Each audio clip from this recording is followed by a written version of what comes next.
Friends, hello everyone and welcome to this channel.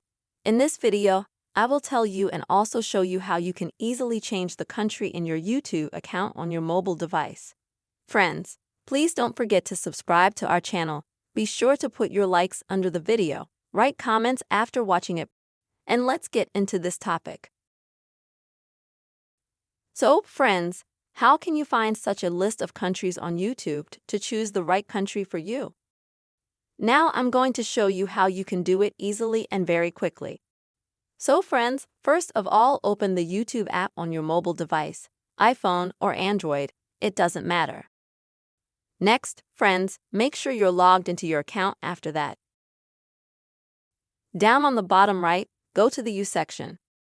Then on the top right, click on the gear to open Settings.